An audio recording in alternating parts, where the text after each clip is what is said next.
再睁眼，我穿越到尚书嫡女沈清荣身上，在不知今夕何年的情况下，就被送进宫里参加选秀，入选第1日就被抬去侍寝。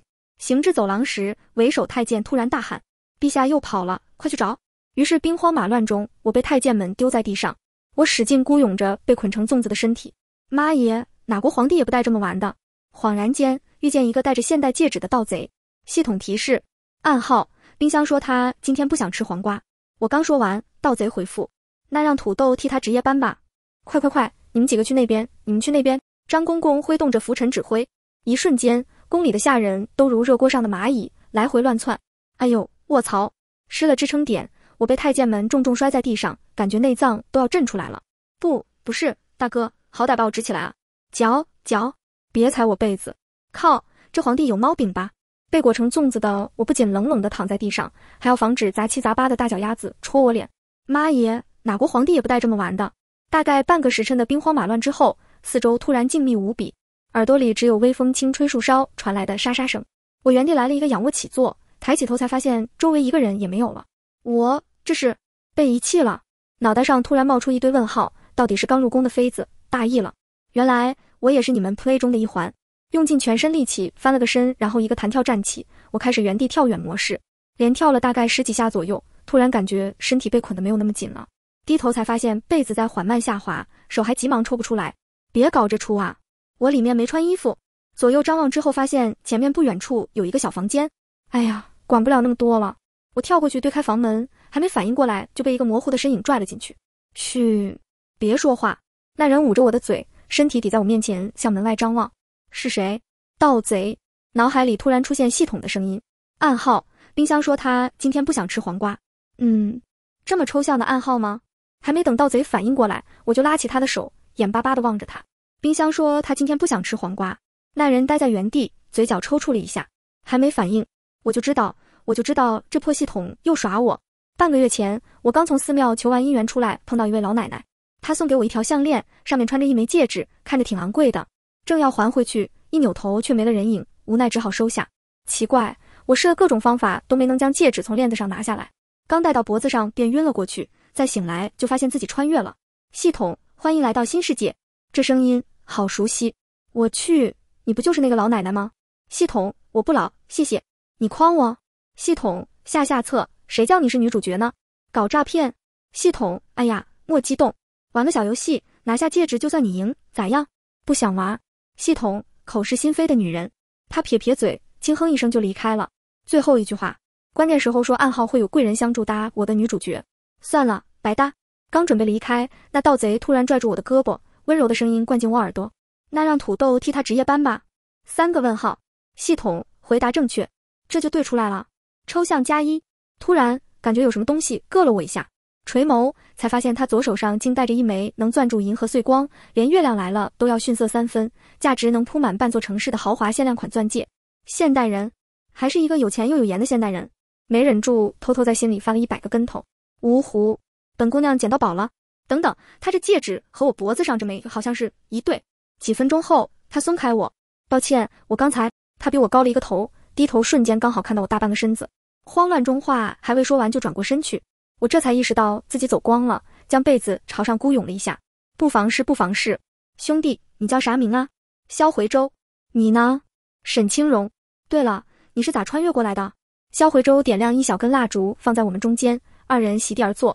一次下班回家的路上碰到一个算命大师，给了他50块钱，他就把我送到这里了。我探了探头，就这完了，挺神奇吧？我点了点头，可不止神奇，还有一点荒谬。那你呢？我叹了口气，这系统真是颠了，和你差不多。我缓缓抬眸，借着烛火，第一次看清眼前这个少年，如雕刻般五官分明的脸庞，清冽的眼底藏着一丝柔情，鼻尖点缀着一颗小小的黑痣。他嘴角微微上扬，很高兴能在这里遇见你。我扭头恰好与他对视，突然有种莫名的熟悉感。我们坐在一起杂七杂八聊了很久，一直到天亮。娘娘，容妃娘娘。微微皱眉睁眼，一道光线透过纸窗拥抱我，恍然发现萧回州不见了。糟了，忘记问这哥们住哪了，之后还能唠嗑呢。娘娘，你在哪？随身侍女蝶衣站在门外焦急地呼喊。我一边孤勇一边大喊着，这里，我在这里。经过努力挣扎，我终于被人安全抬回了自己的寝殿。风吟轩，蝶衣，你说陛下找到了？蝶衣点点头，拿起梳子给我梳头。他说，陛下是今天早上找到的，人就在御书房批奏折。今早上朝和没事人一样，脸上笑盈盈的，也不知道经历了什么开心的事情。听张公公说，陛下昨个好像是去皇后宫里休息，今早回来的。凤仪宫皇后是当朝宰相的女儿叶南依，宫里人都说叶南依是陛下最宠爱的女人。上个月陛下散进后宫也是因为叶南依，那我为何在宫里？因为我们这位陛下啊。听说他散进后宫的当夜，一位宫女企图爬上龙床，飞黄腾达，为保万无一失，还偷偷给陛下下了不少猛药。谁知次日他却是哭着跑出来的，一句话也不说，直直冲向石柱，愣是一头撞死了。反观我们这位陛下，昏睡了整整1日才醒过来。加之陛下登基以来是万花丛中过，片叶不沾身，登基10几年来，妃子们皆无所出，独宠叶南依多年，硬是一个嫡子也没有。久而久之，宫里开始谣言四起，有说陛下有断袖之癖的，也有说陛下不行的。太后是杀完这个打那个，愣是一张嘴也堵不上，急得原地打转，日日派人去盯着史官，生怕他们手滑写错字。再看我们这位陛下，跟个没事人一样，你说你的，我做我的，袖子一挥，便是散进后宫妃子，让原本就堵不住的谣言一下子飞出宫外，散到民间各个角落，成为大妈口中的八卦必备。太后见事情愈演愈烈，直接下旨替皇上重新内妃，还逼着皇上每日都要召妃子侍寝，最晚1年，宫中必须传出喜讯。我的父亲是当朝尚书沈明谦，听闻宫中选秀，连夜帮我收拾包裹，将我赶出门。堂堂沈家千金，一下子成为无家可归的乞丐。蝶衣可怜兮兮地看着我，小姐，要不你就给老爷服个软，入宫选秀吧。不，就算饿死，我也不入宫。我站起来拍了拍屁股，大拇指蹭了蹭鼻头，轻哼一声，拾起包裹扛在肩头，就大摇大摆地离开沈府。临走前，我还指着大门怒吼：我沈清荣从今日起就要去流浪了，我再回沈家，我就是狗。经过4个小时的流浪，我直接换了一个头，淡黄色的流苏裙沾了一滩又一滩泥水，洁白的脸庞脏兮兮一片，头上的簪子被洗劫一空，只留了3根狗尾巴草。扑通，我直接双膝下跪，磕的那叫一个响亮。抬头时2行泪流下，我咬咬牙，硬是憋出一个字：汪。夜晚，我和蝶衣各干了一大碗白米饭，几十碟菜亮的只剩下底座的花纹。小姐，你不是说饿死也不进宫吗？蝶衣鼓着腮帮子问我。我朝他嘴里又塞了一个大大的4喜丸子。吃饭，香的嘞。就这样，沈明谦用1顿饭收买了我。次日，我就收拾包裹进宫参加选秀了。我发誓，我真的很努力落选的，只是考官他眼瞎。插花时，我把花全部薅秃，只留下树枝一捆，随手扔到瓶子里。他却笑着说：真不愧是沈小姐，这审美简直是天下仅有啊，甚好甚好，留牌子。刺绣时，我一针未动，将几10根针插的到处都是，一不留神扎到自己，血滴到布上。他却露出惊叹的表情，此作品天下无双啊！沈小姐真不愧是尚书之女，竟能想到以血来刺绣，真乃奇才，甚好甚好，留牌子。笔试时，我不仅一字未动，还将卷子撕得粉碎，将考官劈头痛骂一顿。他却激动大喊：不愧是沈小姐，此等考题确实太粗俗了一些。沈小姐将它撕碎，批判我等，看似无礼，实则有大智慧，将来定能规劝陛下，实乃天选之人啊！快，沈小姐不用参加殿选了，直接入主丰银轩。哎，别扒拉我，等。沈小姐放心，尚书大人都安排好了，太后那边是知情的，打京的启您就是容妃娘娘。真就，草率。娘娘，张公公来了。传话婢女说完就退下了。老奴见过容妃娘娘，恭喜容妃娘娘了，皇上今晚又翻了您的牌子，你好好准备一下吧。不是吧，这皇上是不有病，我刚回来又去。嗨，张公公，我掩嘴壳弯了腰，抬眸朝着蝶衣转了转眼珠子，然后微微点头，紧接着身体便向后倾斜。哎呀，娘娘！蝶衣眼疾手快扶住我，连连陪笑。张公公，真是不巧了，娘娘昨天在地上躺了1个晚上，受凉了，今晚怕是不能侍寝了，还劳烦公公向皇上禀明情况。这好端端的，怎么会在地上躺1个晚上呢？张公公理了理手中的拂尘，明知故问。不经意间，我翻了一个白眼，索性直接昏死过去。爱咋咋地吧，这破容妃谁爱当谁当去，老娘是一天都干不了了。张公公见我一副活不长久的样子，只能作罢，退出丰银轩，便回去复命了。娘娘，张公公已经走了。蝶衣趴在我耳边小声呼喊，一连数声发现我都没有反应，手背放在我额间试探，才发觉我是真的发烧了。我天，这怎么说烧就烧啊？蝶衣瞬间皱眉，娘娘，奴婢这就去给您找太医来。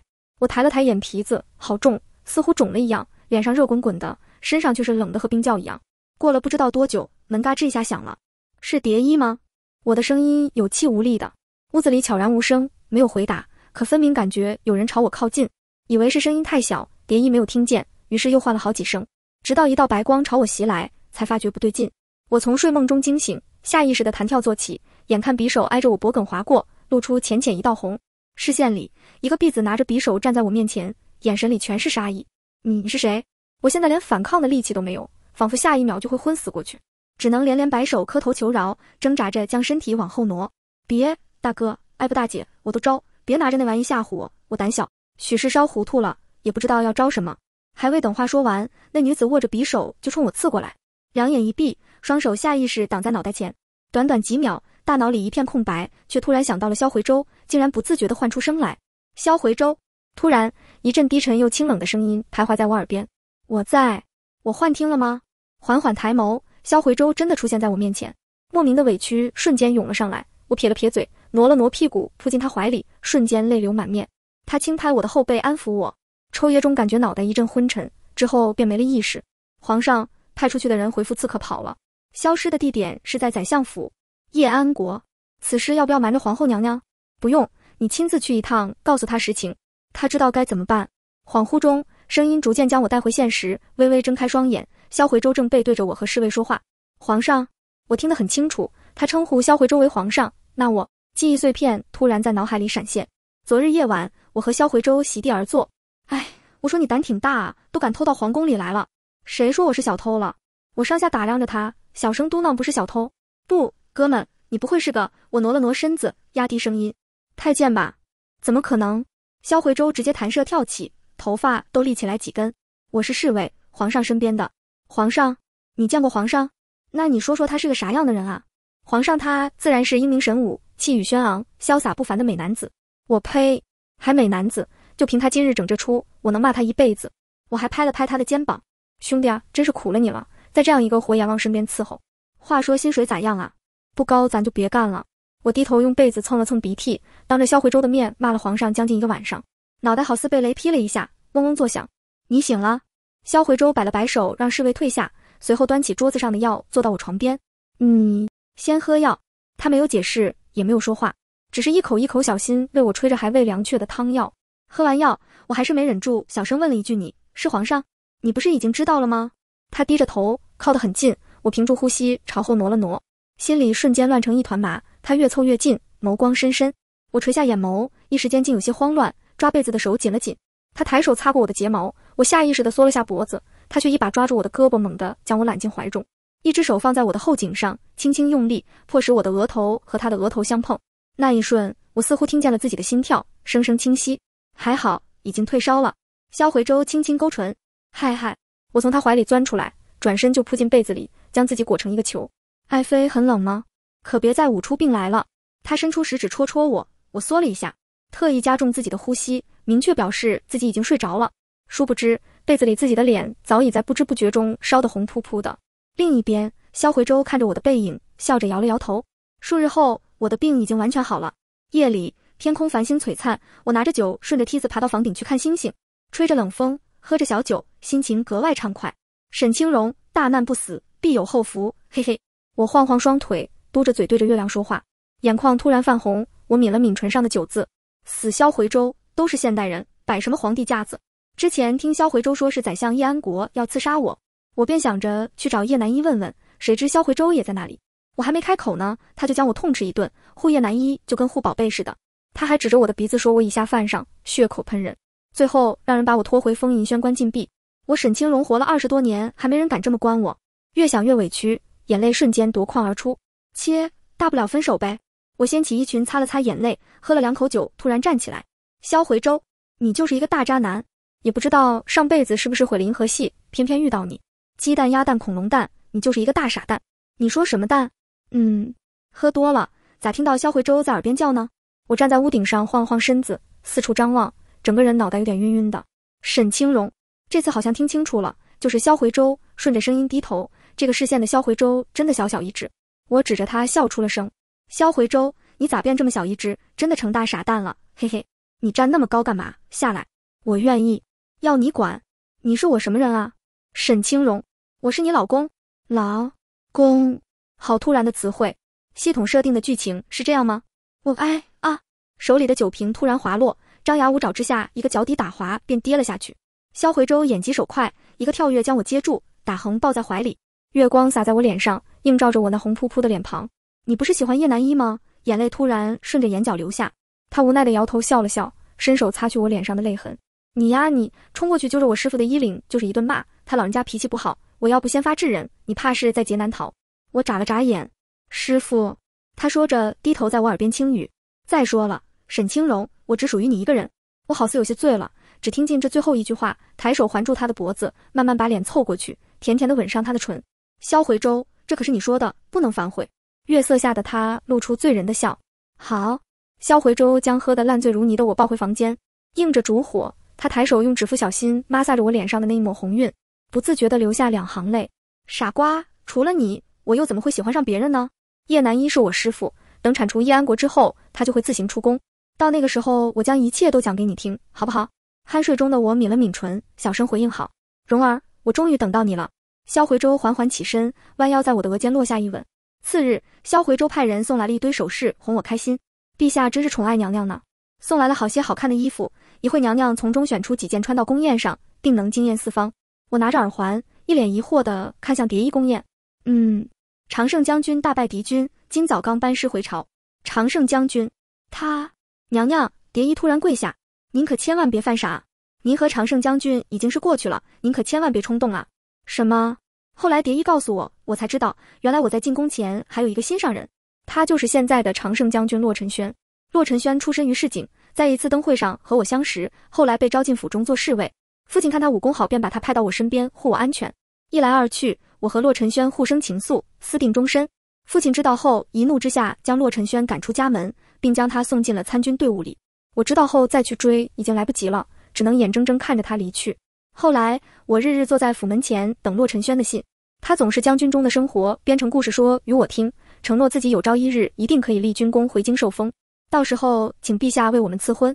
我感动得热泪盈眶，相信那一天一定会到来。可后来的某一天，信断了，消息也没了。半月后，他突然回京，说是在边境斩杀敌军将领，立下大功，还被陛下封为了常胜将军。他回京接受封赏的那日，我穿上他最喜欢的流苏裙，带着他送我的首饰去城门接他。可一切都不一样了。洛尘轩牵着骏马缓缓走在南长街上，他的眼中寒光，嘴角含笑。顺着他的视线望去，一素衣女子坐在马上，和他两眼相望，目中含情。他看着他笑，笑得很甜很甜。他是谁啊？一旁的路人凑过来，他可是陛下刚封的常胜将军洛尘轩，厉害着呢。不，鼻尖一酸，突然红了眼眶。我是问他是谁？那个女子啊，听说是边城韩将军的妹妹，身手不凡，医术也很高明，叫什么来着？哦对，温玉宁，是叫温玉宁。二人在边疆朝夕相处，估计早就互生情愫了。此次回京，说不定是要请天子赐婚，真是一对天作之合啊！朝夕相处，天作之合。我咬着牙，看着二人的背影，一字一顿地说出这几个字，一瞬间泪流满面。原来这世上没有永远的两情相悦，只是我的一厢情愿。那日下了好大的雨，我淋着雨从南长街走到尚书府，哭得眼睛都红肿了。蓉儿，父亲走出来为我撑伞，红着眼睛看着我。我扑进父亲怀里，哭得像个孩子，哽咽着说：爹爹，我错了，我错了。父亲用那布满皱纹的手轻拍我的后背，他红着眼眶小声说：爹爹都知道了，忘了吧，忘了他，一切都会好起来的。听府中下人说，我最后晕倒在雨中，是父亲把我背回房间的。我连着烧了3日，病得不省人事，父亲一直坐在床边照顾我。他看起来冷冰冰的，不善言辞，可心里终究还是心疼我的。后来呢？蝶衣一脸疑惑地看着我。娘娘您忘了，骆将军来看过您，您醒后直接假装不认识他，还将人赶了出去。骆将军脸色挺不好看的，当日就带着温玉宁回了边城。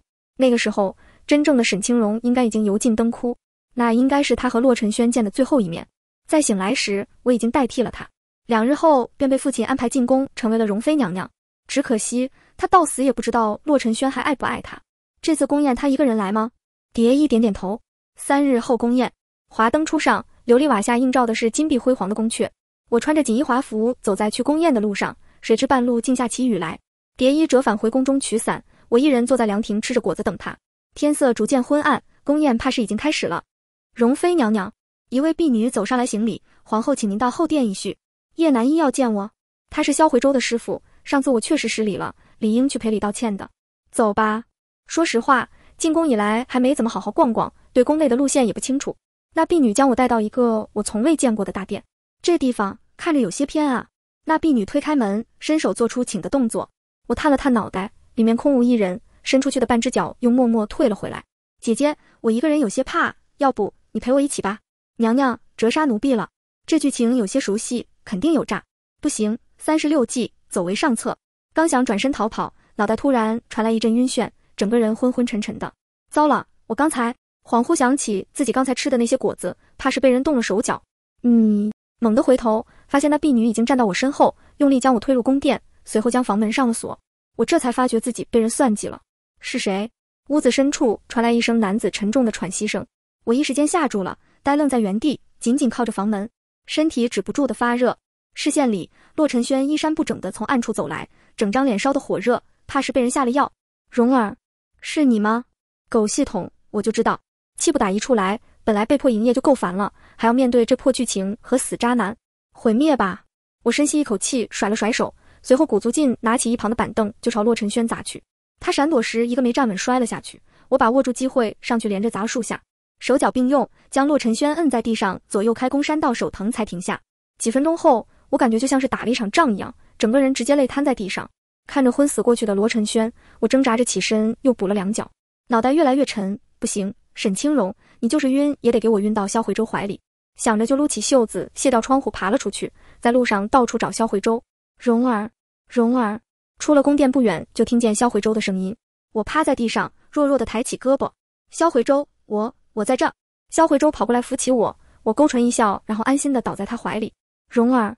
他抬头看向我逃出来的那座宫殿，吩咐随身侍卫之一去处理，随后打横抱起我就回了昭德殿。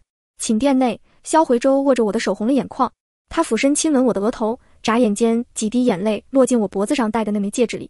他的银色光泽突然亮了几分，脑海里突然闪过一些记忆碎片，好似是上一世遗忘的人，或者是那年我19岁。你好，我叫沈清荣，是23届计算机系新生，很高兴认识你们。新生入学会上，我大方又自信地和人交流，认识了不少好朋友。那是我第一次遇见萧回州。你好，我是……他穿着一身蓝黑色的休闲服，径直越过我，仿佛看不见我一样。他是谁？感觉好没有礼貌。我气鼓鼓地叉着腰。后来室友告诉我，他叫萧回州，是21届计算机系的学长，学业成绩全校 top。就算是学霸，也不能这么无理啊！命运这个东西真的很有趣，有时候越不喜欢谁，越能遇见谁。大一那一年，我遇见萧回州5次，和他说话不超过10句。大二那一年，我去参加了他的毕业典礼，一起合影拍照，成为了朋友。大3、大4我们就再也没有见过面了。一直到我22岁毕业实习，在一家公司旁的奶茶店，我见到了萧回州。那时的他和大学期间完全不一样，整个人变得十分沧桑，堂堂计算机学神却在奶茶店当收银员，莫名的心酸竟然让我红了眼眶。你好，要一杯奶茶。好的，请问你要喝沈清荣？他抬头，明明是惊愕的表情，却显得有些呆滞。还是芋圆奶茶，双份芋圆，7分糖，少冰，或者是换口味了？一切如旧，没变。我还记得那个对视，明明什么话也没说，却又像是说了很多话。后来他告诉我，自己的方案被人盗了，反被扣了一个抄袭的帽子。他气不过将那些人痛骂一顿，然后就离职了。搅了搅奶茶里的冰块，我抬眸萧回州，和我一起创业吧。你知道吗？要是换做旁人的话，我会毫不犹豫拒绝。你的话如何？我朝他眨眨眼睛，轻轻挑眉。他突然凑近，那将是我的荣幸，沈小姐。我对视上他那双清澈的双眸，心里仿佛有无数小鹿在乱撞。就这样，我们成为了更好的朋友。3年后，我25岁，他27岁。浪漫的白色玫瑰下，是他对我矢志不渝的承诺。他拉着我的手，笑个不停。沈清荣，初次应聘你男朋友这个职位，请多多指教。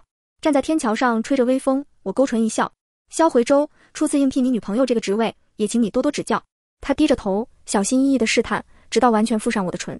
7年后，我29岁，他31岁，我们结婚了。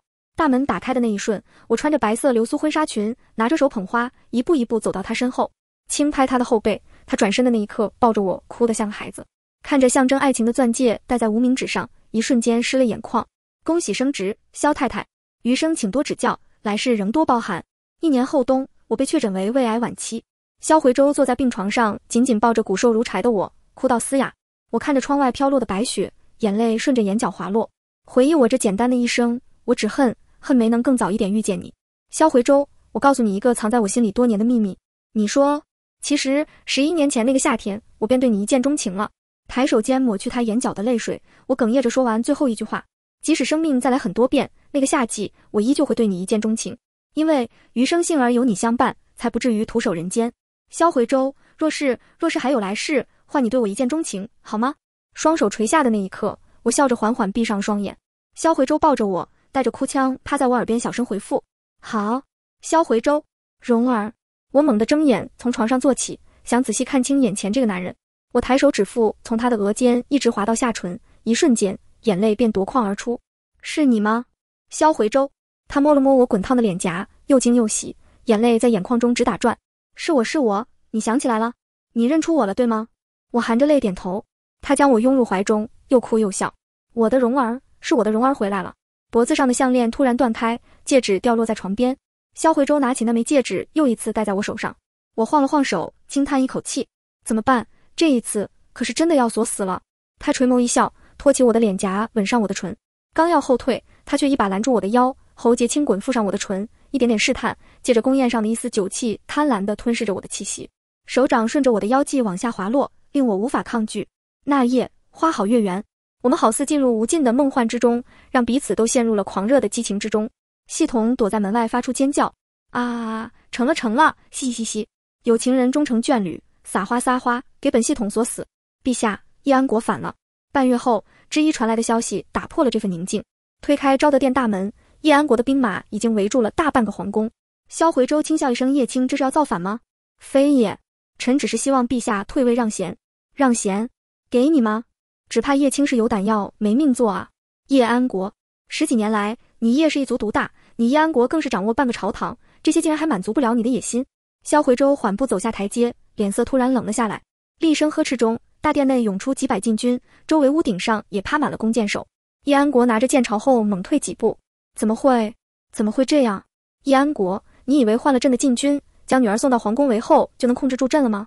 你以叶南一的名声去刺杀蓉儿，给洛尘轩和蓉儿下药，企图祸乱后宫，令朕分心，同时也可以废了洛尘轩手里的兵权，一石二鸟。这一桩一件件，朕都给你收集好证据，整理成册了。还有多年的贪墨军饷，鱼肉百姓，朕要一件一件和你慢慢算。陛下，叶南一突然拿着皇后之印出现，他身穿素衣缓缓走来，随后跪在萧回舟面前俯首行礼。陛下，臣妾父亲犯下此等重罪，臣妾也难辞其咎，臣妾自请废后。萧回舟微微低头摆了摆手，小声说：演过头了，师傅，你先起来。叶南一抬头瞪了萧回舟一眼，说台词，别逼我捶你。萧回舟撇了撇嘴，然后直起身板，指着叶南一继续背台词。皇后倒是识相，你的恳求朕准了。叶南一，你知道自己在说些什么吗？你是皇后，一国之母，是我整个叶氏一族的荣耀，如今你竟然背叛自己的族人。叶安国指着叶南一的鼻子骂：不，你错了，父亲，不论您做什么，我都敬您，爱您。可您呢？为了逼我入宫囚禁母亲，还数次威胁我。叶南一站起来，转过身来，泪流满面。身为丈夫，你害死妻子；身为父亲，你只当我是可利用的棋子；身为人臣，你犯上作乱，欺压百姓；身为一族之长，你不顾族人，自私自利。叶南一用衣袖擦去眼角的泪水，随后怒甩袖袍：我叶南一没有你这样的父亲。既然如此，那我便不必心慈手软了，即使大业未成，我也要亲手斩杀你这个不孝女。叶安国说完，拿剑就朝叶南一冲过来。系统，好机会，你还愣着干嘛？赶紧上啊！我去哪啊？系统敲了敲我脑袋，你是不傻，替师傅挡剑可是你尽孝的大好机会。我不会死的。系统，你是女主，死不了。万一……话还未说完，系统就将我推了出去。小心！我冲上去推开叶南一，眼瞅着剑尖朝我逼近，我连连后退，跌倒在地上。萧回舟眼疾手快，将我护在身后。好在远方一支箭脱弓而出，瞬间射穿了叶安国的胸膛。射箭之人是洛尘轩，他冲过来面露焦急，视线始终停留在我身上。妃娘娘，您没事吧？可有受伤？我刚要回复，萧回舟上前一步，插在我和洛尘轩中间。朕的爱妃就不劳洛将军关心了。他微微皱眉，眼神锋利，说话都变得咬牙切齿的。我忍不住扬起唇角，还和以前一样，是个小粗包。洛将军风采不减当年啊。叶南一走上前，欣慰地拍了拍洛尘轩的肩膀，低头时突然看见他脸上的淡淡淤青。洛将军这是被谁打了？说完，叶南一扭头看向我，我立即闪退到萧回舟身后，别过脸去轻哼曲调。洛尘轩捂着脸连连摆手，没谁打我，是臣自己磕的。那这磕的还挺惨，今后注意。叶南一和萧回舟有个约定，好像10几年前就定下了。萧回州拜叶南一为师，学习治国之道，培养自己的势力，以对抗叶安国。事成之后，萧回州放叶南一自由，并且发誓叶安国一人之罪不得牵连叶氏族人。叶安国死后，萧回州就昭告天下，谎称皇后叶南一因病去世，悄悄送他出宫，还他应有的自由。宫门外，叶南一和我们相对而立，我和萧回州俯身行礼。10余年来，回州多谢师父相助。谁叫你是我徒弟呢？师父帮徒弟应该的。说完，他将视线放在我身上，你很不错，你们的婚事为时准了。我笑嘻嘻地抱住叶南一的大腿，谢谢师父，师父天下第一哈。别，他推开我的脸，你这个逆徒初次见面就将为师一顿骂，为师还没罚你呢。听到这里，我又立即闪退，躲到萧回州身后，瑟瑟发抖。师父之后要去哪里？叶南一甩了甩衣袖，翻身上马。不知道，四处走走，走累了就索性安个家，只要不是叶家女，在哪里都好。有那么一瞬间，我仿佛看到那个缠了他30余年的枷锁，在他抛弃世家女的这一刻彻底崩塌。就像他说的，我叶南一注定生来就是自由的。他驾马离开时，笑声好似相隔百里都能听见。送走叶南一，正要回宫，洛尘轩出现叫住我，容妃娘娘，可以问你几个问题吗？见萧回州要拦，我拉住他，并示意他在宫门口等我片刻。萧回州鼓着腮帮子离开了。你问吧。你是蓉儿吗？洛尘轩眼眶含泪地望向我。我是。他眼中突然有了光，我接着补充，但不是洛将军口中的那个蓉儿。话语刚落，他便落了泪。那他在何处？我合了合眼，告知他实情。他生了一场大病，已经去世了。洛尘轩突然僵在原地，喉结动了动，却发不出声。原本温和的眼神骤然空洞，连呼吸都滞了半拍。他已经死了。我补充，洛将军现在后悔了？早干嘛去了？你可知他死的那天，便是你带着那女子离开的那天？仿若一道雷劈在头上，洛尘轩掩面哭了起来。怎么会？怎么会？我问他，洛尘轩，你真的爱他吗？我轻笑一声，你已经不爱他了，因为你若爱他，就不会停止给他写信；你若爱他，就不会给别的女子牵马；你若爱他，就不会带别的女子离京，而将他一人扔在京城，从头至尾没有一句解释。洛尘轩哽咽着说，我从头到尾都没有喜欢过温玉宁，她只是我阴妹。我去找过青荣，她不肯信我，我是为了气她，我气不过才会带温玉宁离开，为了让她着急，让她……我没想到。我叹了口气，他那个时候已经油尽灯枯了，可惜你不曾留意到他房中的药味和指尖的血迹。我湿了眼眶。洛尘轩，你真的很过分，你不知道他有多喜欢你，可你却辜负了他。正要转身离开，他开口，你和他长得很像，我可以抱抱你吗？我拒绝了。你很清楚，我不是他。他苦笑一声，也是，他性格比你沉稳些，气质比你从容些，仔细看，眉目也与你不同。他跌跌撞撞地离开。你不是他，他再也回不来了。他可是这世间唯一爱我的人啊！我望向他的背影，满是心酸。也许有时候与幸福擦肩而过，不过一念之间。我转身看见萧回州呆呆地站在宫门处，一下子湿了眼眶，忍不住冲过去扑进他怀里，偷偷地掉眼泪。他有些吃醋，怎么，洛将军回边城你舍不得了？我被气笑了，抬手揪起他的耳朵朝宫里走去。萧回州，你胡说什么？松手啊！疼疼疼！信不信朕抄你9族？我加重了力道。行啊，陛下也在我9族之内啊。他求饶，不敢不敢，我开玩笑的，蓉儿，给个面子，饶了我吧。系统站在不远处，笑嘻嘻地撇了撇嘴，嘻嘻，真不枉费本系统一番筹谋。注99，我的男女主角。永丰4年，我被册立为后，入主凤仪宫。同年，萧回州散后宫，与我同游京都。次年，我生下一子，名唤萧立。那年除夕，我靠在萧回州肩头看雪，还记得吗？我走的那年，空中下的也是这样的大雪。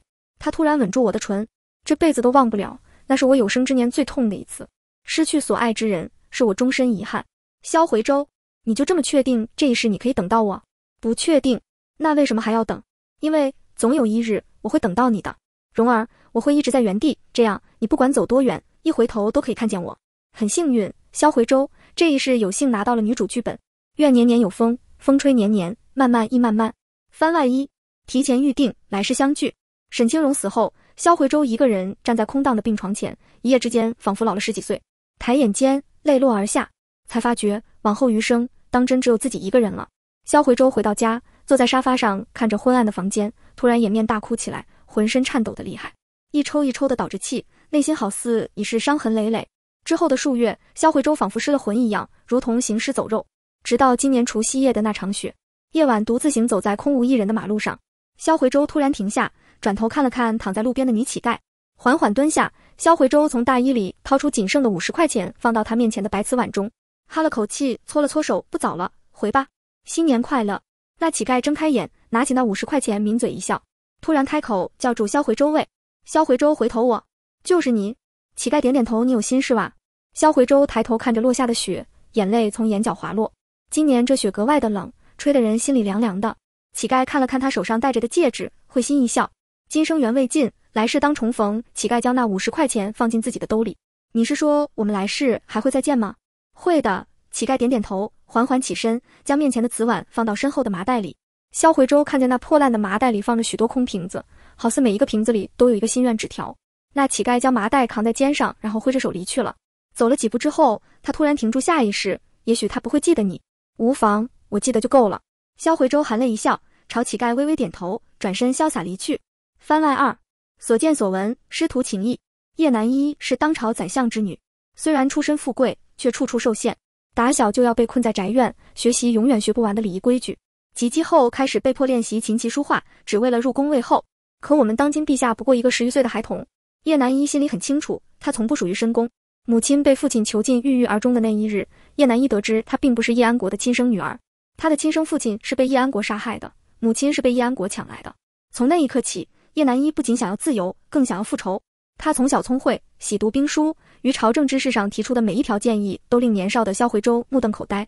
于是萧回周嚷嚷着要拜叶南依为师。喝了敬师茶，师徒2人开始策划一个天大的局，一个可以改变一切的局。番外3，谣言起因，逢场作戏。萧回周在睁眼时，年仅10岁的我坐在皇椅上接受百官朝拜。此时我才明白，我重生了。带着上一世的记忆，我一直等着我的妻子沈清荣。那个乞丐告诉我，来世我们还会相聚，不论真假，我都要等他，因为他是我一生挚爱，不，应该是2生挚爱。成年后，太后逼我入后宫，黄四为大4个字像发了疯似的往我耳朵里蹦。迫于无奈，我只能逃跑，翻一次牌子，逃跑一次，大概每1周都要来5次密室逃脱。还好我有师傅相助，我借着独宠皇后的名义散进后宫佳丽3000，时常躲到凤仪宫听师傅讲课，学习下棋，处理朝政。为了防止有心怀鬼胎的女子半夜偷袭，我和师傅还时不时互换寝宫。他假扮成我睡在我的寝宫，我睡在他的寝宫。有时也会吩咐太监假扮成我睡在昭德殿里。那夜，一个婢女偷偷爬上龙床，次日清晨睁眼却发现身边躺着一个太监。回到寝宫的我是一头雾水，想拦也拦不住，他硬是冲出去一头撞死了。后来不知怎地谣言四起，太后经常因为这些谣言将我骂得狗血喷头，可我觉得这正如我意。后来太后在我不知情的情况下偷偷安排沈府嫡女沈清荣入宫，她要侍寝当日，我还是逃了。虽然与我妻同名，可我不确定是不是我妻。直到我们碰面，月光下我看清她那张青涩的脸庞。她说着我们约定好的暗号。上一世我买了黄瓜和土豆，她说冰箱说她今天不想吃黄瓜，我笑着拍了拍她的脑袋，那让土豆替她值夜班。于是我做了她喜欢吃的黄瓜炒鸡蛋。她打趣说以后这个就当我们的暗号。我偷偷的笑了，不知不觉红了眼眶。还是一样的脾气，一样的性格，一样的容貌，是她，沈清荣。只是她果真不记得我了。可没关系，只要我记得就够了。沈清荣，我不能太贪心了，老天愿意把你还给我，你是我萧回周此生最大的幸运。盛世已至，幸而故人归。沈清荣，今世纵有3000弱水，阡陌繁华，又怎敌你转身回眸，拈花一笑。余生很长，我不在乎世俗的羁绊，只愿留你一世繁华，只愿为你一见钟情。